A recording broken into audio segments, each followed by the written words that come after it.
ఇదిగా బచ్చు శ్రీనివాస్ గారు బీఆర్ఎస్ నుంచి వెళ్ళి అనుకున్నదే జరిగింది. ఎందుకంటే ఎవరెవరో చేస్తాము పోటీ అంటే మాత్రం అధిష్టానం నుంచి వెళ్ళి కేసీఆర్ గారు ఒక పేరును ప్రకటించారు.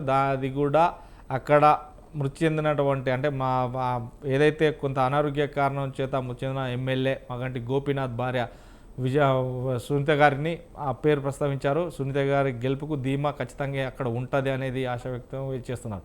ఈ నేపథ్యంలోనే ఇప్పుడు కూడా ఖచ్చితంగా ఒకరినొకరు అంటే ఇక్కడ కాంగ్రెస్ కూడా గెలుపు మాదే అని చెప్తున్నారు, ఇక బీజేపీ కూడా మాదే గెలుపు అని చెప్తున్నారు.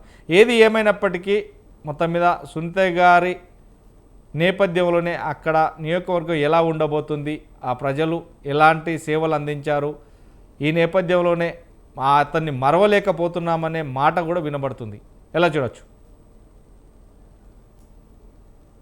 మొట్టమొదట స్వతంత్ర వీక్షకులకు, మీకు అక్కడ ఉన్నటువంటి మా ఇద్దరు సోదరులకు అందరికి కూడా నమస్తే. అనివార్యమైనటువంటి ఉప ఎన్నిక ఇది జూబ్లీ హిల్స్ లో జరుగుతున్నటువంటిది. ఇక్కడ మాగంటి గోపీనాథ్ గారు గతంలో జరిగినటువంటి వరుసగా 3 పర్యాయాలు వారే 2014, 2019, 2023లో వరుసగా 3 సార్లు ఆ నియోజకవర్గంతో ఉన్నటువంటి సంబంధం కానీ, అనుబంధం కానీ, లేకపోతే ఆ ప్రజల అవసరాలు తీర్చడంలో కానీ, లేకపోతే ఆ నియోజకవర్గ అభివృద్ధిలో కానీ తన వంతు కృషి పాత్ర ఉంది కాబట్టే 3 సార్లు అనూహ్యమైనటువంటి విజయాన్ని పొందినటువంటి వ్యక్తిగా అక్కడ వారు నిల్చున్నారు. అయితే ఈసారి జరుగుతున్నటువంటి ఉప ఎన్నిక వారి మరణం వల్ల జరుగుతున్నటువంటి ఉప ఎన్నిక ఇది బీఆర్ఎస్ పార్టీ సిట్టింగ్ స్థానం. అంతేకాకుండా మీరు ఏ సర్వేలు చూసినా కూడా ఏదైతే గడిచిన 23 ఎన్నికలలో 1,18,000 సుమారుగా 1,20,000 జరిగితే 80,000 ఓట్లతోని మాగంటి గోపీనాథ్ గారు అంటే 43% ఓట్లతోని ఈసారి కూడా ప్రజాభిప్రాయాన్ని సేకరించినటువంటి సందర్భంగా కొన్ని సంస్థలు సర్వే కూడా నిర్వహించినటువంటి సందర్భం ఉంది. ముఖ్యమంత్రి గారి ఆధ్వర్యంలో ఎక్కడ చూసినా కూడా 42% ఉంది. ఎందుకంటే అక్కడ ఉన్నటువంటి డివిజన్లు కావచ్చు, లేకపోతే అక్కడ ఉన్నటువంటి అంటే ప్రజలు కావచ్చు, అందరూ కూడా మళ్ళీ ఒకసారి మాగంటి కుటుంబానికి, మాగంటి భార్య మాగంటి సునీత గారికి ఎన్నుకోవాలని కృత నిశ్చయంతో ఉన్నారు. కాబట్టి సిట్టింగ్ స్థానమైనటువంటి బీఆర్ఎస్ పార్టీ గెలవబోతున్నది.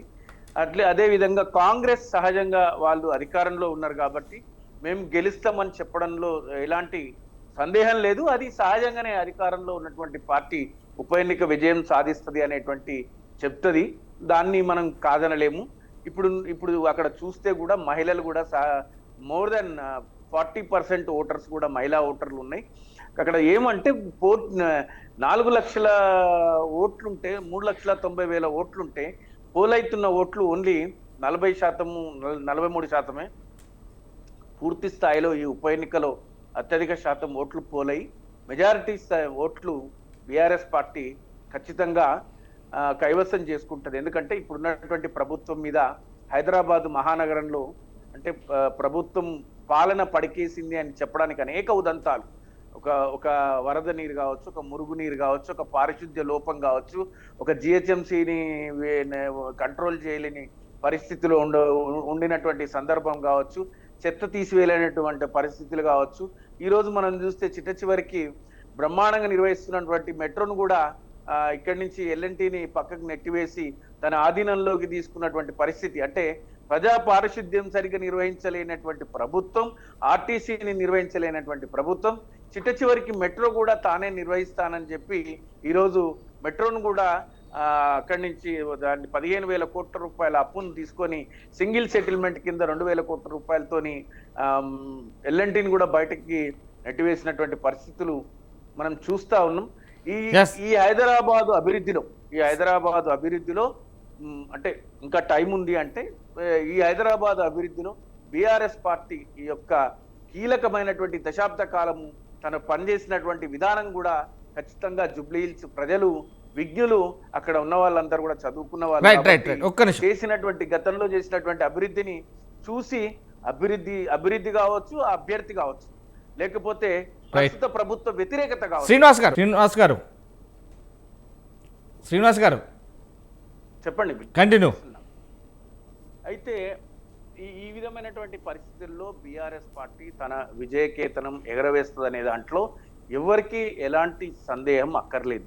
సర్వేల రిపోర్టు చూసినా ప్రభుత్వ ప్రజా వ్యతిరేకత, రేవంత్ రెడ్డి గారి ప్రభుత్వ ప్రజా వ్యతిరేకత తీసుకున్నా కానీ, లేకపోతే మా మా మేం చేసినటువంటి పరిపాలనలో మాకున్నటువంటి అనుకూలత కానీ, ఆ విధంగా అన్ని రకాలుగా బీఆర్ఎస్ పార్టీ అభ్యర్థి. ఇంకొకటి ఏంటంటే, అంటే నాకు ఈ పాయింట్ యాడ్ చేయాలని లేదు కావచ్చు కానీ, అంటే గడిచిన ఆ సిట్టింగ్ స్థానంలో మరణించినటువంటి వ్యక్తి బీఆర్ఎస్ పార్టీ అభ్యర్థి, కొంత సానుభూతి కూడా పనిచేస్తుంది అనేటువంటిది సహజంగా ఉంటది. మనంతా మనుషులము, మానవత్వం ఉన్నటువంటి వ్యక్తులుగా ఇంకా మానవత్వం బతికే ఉంది సమాజంలో. కొంతవరకు అది కూడా ఒక ఒక ఒక పాయింట్ చివరిగా దాన్ని కూడా మనం కన్సిడర్ చేయొచ్చు. ఎందుకంటే అక్కడ ఉన్నటువంటి ప్రజలందరూ కూడా గడిచిన 20-30 సంవత్సరాల రాజకీయ ప్రస్థానంలో, మాగంటి గోపీనాథ్ గారి రాజకీయ ప్రస్థానంలో జూబ్లీ హిల్స్ తో ఉన్నటువంటి అనుబంధం మేరకు వారి సతీమణిని హక్కున చేర్చుకొని గెలిపిస్తారనేటువంటిది మా